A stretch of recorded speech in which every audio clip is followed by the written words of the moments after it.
नमस्कार दोस्तों, स्वागत है आपका आपके अपने चैनल हंग्री स्पिरिट्स में। हंग्री स्पिरिट्स देख रहे सारे दर्शकों का मैं अंजू शर्मा दिल से स्वागत करती हूँ।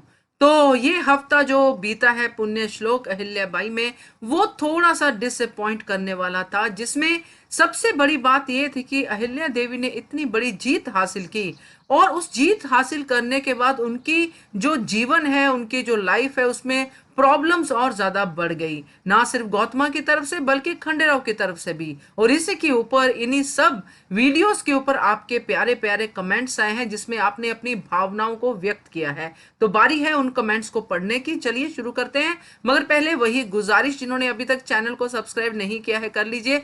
साथ में दोस्तों बेल आइकन दबाइएगा ताकि आपको हमारे वीडियोस के नोटिफिकेशन मिलते रहें। Thank you so much. सबसे पहले पढ़ती हूँ मधुबाला जैन जी का कमेंट। ये लिखती हैं, unity is strength. Dwarka Gautama की कमजोर नस को दबाकर परिवार की एकता को भंग करती है। पटरानी गौतमा दूरदर्शी और निष्पक्ष नहीं है, वो अहिल्या के कदम पीछे खींचती रहती है। दूसरी ओर मल्हार राव दूरदर्शी और परिपक्व हैं, वो स्वयं एक योद्धा हैं, पर वो अहिल्या के प्रस्ताव और दृष्टिकोण को खुले दिल से स्वीकार करते हैं। बिल्कुल आपने सही डिफरेंस बताया है मधु जी, क्योंकि यही हम देख रहे हैं। क्योंकि जब यूनिटी फैमिली में होती है तो दिखती भी है। यहाँ पे कोई भी आता है और उनकी यूनिटी को भंग कर देता है, क्योंकि दो लोग यहाँ पे कमजोर हैं और दो लोग स्ट्रांग हैं। स्ट्रांग लोगों की चलती नहीं है, क्योंकि जो कमजोर लोग हैं वो उनसे प्यार, जो स्ट्रांग लोग हैं इतना ज्यादा करते हैं। यानी मल्हार सरकार और अहिल्या अपने खंडेराव और गौतमा से इतना प्यार करते हैं कि वो उनको दुखी नहीं देख सकते हैं, इसलिए वो एक हद तक ही उनको समझाते हैं। मगर जो वीक लोग हैं उनका फायदा द्वारका गुन्नू जी उठाते हैं, इसलिए यूनिटी बन नहीं पाती है। डेफिनेटली आपने जिस तरह से बताया है कि मल्हार सरकार कितना समझते हैं अहिल्या को, वो दूरदर्शी हैं, बिल्कुल सही ऑब्जर्वेशन है आपकी Madhu ji. Thank you so much.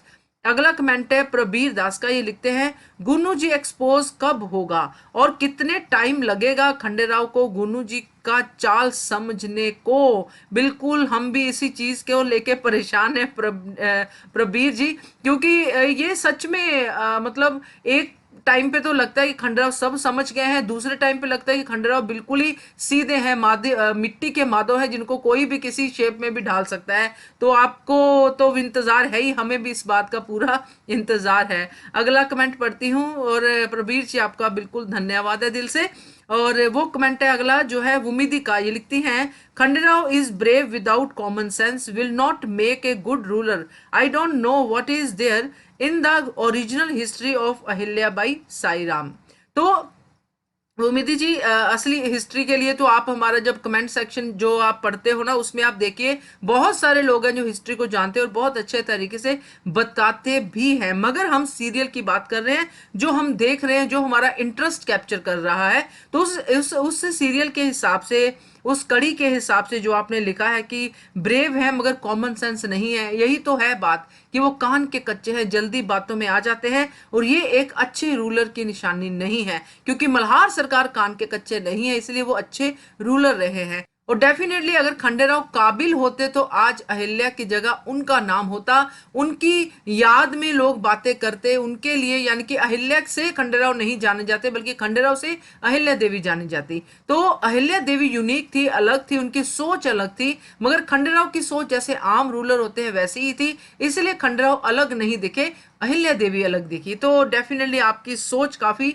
मिलती जुलती है। और बाकी हिस्ट्री के लिए मैंने आपको बताया है कि बहुत सारे हमारे ऐसे व्यूअर हैं जो हिस्ट्री को जानते हैं और कभी कभी परेशान भी होते हैं, क्योंकि सीरियल कभी हिस्ट्री से मैच करता है, कभी अपने ड्रामे के लिए कहीं और भी घूम फिर के आते हैं। तो ये चीज है। थैंक यू सो मच आपके कमेंट के लिए। अगला कमेंट है एमएल कुमार का। ये लिखते हैं, कभी कभी किसी को सीधी राह पे लाने के लिए सख्ती करनी पड़ती है। खंडे की गलती के लिए जिम्मेदार भड़काऊ दुश्मनों को अलग अलग करना बहुत जरूरी है, वरना बात बिगड़ सकती है। खंडे किसकी शय पर ऐसा बर्ताव कर रहा है जानना पड़ेगा। बिल्कुल करेक्ट है आपकी बात, क्योंकि ये अहिल्या देवी तो जानती है कुमार साहब, मगर ये जो अभी जो खंडेराव है उनको जानना पड़ेगा कि ये जो बंदा मुझे हमेशा अहिल्या के खिलाफ भड़काता रहता है, ये ऐसा क्यों कर रहा है, क्यों मेरी पत्नी और मेरे बीच में डिफरेंसेस पैदा कर रहा है। अगर खंडेराव ये बात समझ जाएंगे तो सारी जो उलझन है वो सुलझ जाएगी। थैंक यू सो मच आपके कमेंट के लिए। अगला कमेंट है विजय कुमार पंचाल का। ये लिखते हैं, गौतमा फुल ऑफ नेगेटिव का भंडार, द्वारकाबाई और उसका सभी साथी पॉइजन का डोज लेके खंडेराव को पिलाते रहते हैं। खंडेराव का 7 साल का आश्रम का एजुकेशन वेस्ट गया, पूरा कच्चा कान का। सही और बुरा क्या चल रहा है कुछ समझ ही नहीं, पूरा वेस्ट। तो विजय कुमार जी, आपकी बात बहुत सही है। बड़े तरीके से आपने कमेंट लिखा है कि होता है ना, जैसे पेरेंट्स को होता है कि जब बच्चा गलत रास्ते पे चलता है तो उनका यही ऐसा ही एक रिएक्शन होता है कि जो पढ़ाया लिखाया था सब वेस्ट हो गया, ये तो अब नकारा हो गया, इसको कुछ नहीं आता है, हमने अपनी मेहनत बेकार कर दी। वैसा कुछ फील मुझे आपके कमेंट से आ रहा है। आपका कंसर्न दिख रहा है जो आपने दिखाया है, और डेफिनेटली जो आपने लिखा है बिल्कुल सही है कि जो डोज खंडेराव को मिलती रहती है वही डोज उसको खराब कर रही है, उसके रिलेशनशिप को खराब कर रही है जो उसके अहिल्या के साथ है। तो थैंक यू सो मच आपके कमेंट के लिए। अगला कमेंट है महेश कुमार जी का। महेश कुमार जी लिखते हैं, भोले भंडारी के मंदिर में रकमा अचानक बिना किसी वजह से अहिल्या के ऊपर बरस पड़ी, और वो भी पंडित जी के सामने। मगर भगवान के यहाँ देर है पर अंधेर नहीं, उसी मंदिर में सबके सामने, वो भी पूरा राज परिवार के सामने, रकमा को डांट पड़ी गौतमा बाई से। क्या इज्जत रही रकमा की, और उसका पूरा घमंड भी चूर चूर हो गया।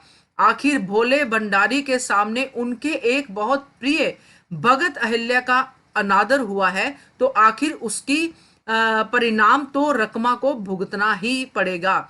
जैसी करनी वैसी भरनी, पर डबल इंटरेस्ट के साथ। क्या बात है महेश कुमार जी, आपके नाम में ही महेश है, भोले भंडारी का नाम है, और आपने बिल्कुल सही तरीके से इस चीज को जो है समराइज किया है कि जैसे रकमा ने बिना किसी वजह से इस घमंड में कि मुझे वो जिम्मेदारी मिली है जो अहिल्या को देती थी गौतमा, और अब मेरे नंबर अहिल्या से ज्यादा है, उसकी बड़ी बेइज्जती की थी, हम सबने देखा था और हमने वीडियो भी बनाई थी कि इसके जो घमंड की सीमा पार हो रही है, मगर इसका इतनी जल्दी इफेक्ट मिलेगा, इतनी जल्दी जल्दी कर्मों का भुगतान करना पड़ेगा रकमा को, ये नहीं पता था। मगर ये अच्छा हुआ, आपने बिल्कुल सही तरीके से कहा है, जैसी करनी वैसी भरनी, और भोलेनाथ ने कर दिया है इंसाफ। करेक्ट है आपकी बात। Thank you so much Mahesh Kumar ji आपके कमेंट के लिए। अगला कमेंट है रेखा शर्मा का। ये लिखती हैं, मल्हार राव की तारीफ करने को जी चाहता है। Thank you so much Rekha ji. मैंने आपका कमेंट इसलिए लिया क्योंकि मुझे बड़ा प्यारा लगा, आपका कमेंट एक लाइन में था, और इसमें मैं ये कहूंगी, जी करता है तो कीजिए ना तारीफ, कौन रोक रहा है आपको। कमेंट सेक्शन पूरा ओपन है, आप तारीफ के जो बातें हैं लिखिए, हम अपने कमेंट में उनको लाएंगे, फिर आपके कमेंट को पढ़ के बताएंगे। आपका जो भी दिल करता है कमेंट सेक्शन में लिखिए, क्योंकि वो है ही तारीफ के काबिल। थैंक यू सो मच आपके कमेंट के लिए।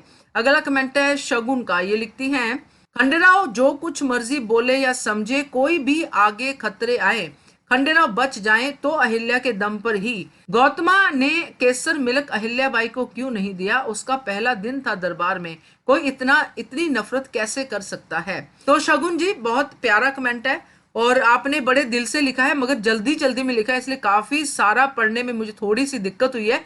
बाकी आपकी भावनाओं को मैं समझ रही हूँ, और ये आपने पॉइंट बहुत सही उठाया है, इसलिए मैंने ये कमेंट आपका शामिल किया है, क्योंकि ये जो नफरत की जो दीवार गौतमा के अंदर खड़ी है ना, वो इन सब बातों से ही झलकती है। क्योंकि बेटे के लिए हर तरह की दुआएं हैं, बेटे के लिए हर तरह का शगुन है, मगर अहिल्या के लिए नहीं है। अहिल्या को वो बिल्कुल अनादर करती है, उनकी बिल्कुल ऐसी हिकारत की नजरों से ही देखती है कि ये तो मेरी बात ही नहीं मानती है, इस तरह की सोच लेके चलती है। और ये आपको दिल को लगी है ये बात, जो केसर मिल्क वाली है, ये मैंने सोची नहीं थी, मगर आपने लिखी है तो अब मुझे भी आ रहा है, रिकलेक्ट कर रही हूँ मैं वो सीन को, जिस सीन में केसर मिल्क लेके बैठी थी और रकमा भी वहां पे बैठी थी, और रकमा चली गई थी, और बाद में गौतमा ने उनको केसर मिल्क पिलाया था जब वो अपनी योजना बताने जाने वाले थे, और उसी दिन अहिल्या का भी पहला दिन था दरबार में। तो आपकी ऑब्जर्वेशन बहुत सही है शगुन जी। बस जल्दी जल्दी में थोड़ा सा कमेंट, थोड़ा जो है जो आपने शॉर्ट फॉर्म में लिखा है उसको थोड़ा एलेबोरेट करके लिख दिया कीजिए, तो मुझे और भी ज्यादा अच्छा लगेगा, पढ़ने में आसानी होगी। Thank you so much.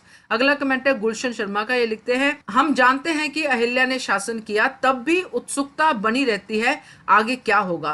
काश खंडेराव में भी अहिल्या बाई और मल्हार सरकार जैसा दिमाग शक्ति होती। यही हाल गौतमा का भी है, वो कब समझेगी देवी अहिल्या की जय। तो बिल्कुल देवी अहिल्या की जय। गुलशन जी, बहुत अच्छा कमेंट है आपका। ये समझने में तो अभी देखते हैं क्या होता है, मगर अभी तक तो कुछ समझे नहीं है ये लोग। और सबसे बड़ी बात ये है ना कि जो आपने लिखा है कि जो मल्हार सरकार और जो अहिल्या देवी का दिमाग है, वैसी जो दिमाग शक्ति है इनके पास भी होनी चाहिए थी। मगर हर लाइफ अलग है, हर एक का अपना एक होता ना, एक अपनी कैपेसिटी होती है, उसी कैपेसिटी में हर कोई जो है अपने बिहेवियर में व्यक्त करता है। तो ऐसा ही कुछ है, अगर सब लोग एक जैसे हो जाएंगे तो फिर मजा कहाँ आएगा, कोई थोड़ा आगे, कोई पीछे, कोई ज्यादा, कोई कम, तो ही जो संसार है चलता है, कभी दुख कभी सुख, तो ऐसा ही है। बाकी आपका कमेंट अच्छा है, और डेफिनेटली गुलशन जी जैसा आपने लिखा है, अहिल्या देवी की जय, और हम दिल से उनकी जय जयकार बोलते हैं, क्योंकि उनसे बहुत कुछ सीखने को मिलता है। तो ये थे दोस्तों आज के कमेंट्स। कैसा लगा आपको ये वीडियो, कैसा लगा आपको अपने ही कमेंट को सुन के, तो वीडियो के नीचे कमेंट करके बताइएगा। देखते रहिए channel Hungry Spirits. Thank you so much. Subscribe to our channel by clicking the subscribe button. Click the bell button and enjoy the latest uploads from our channel.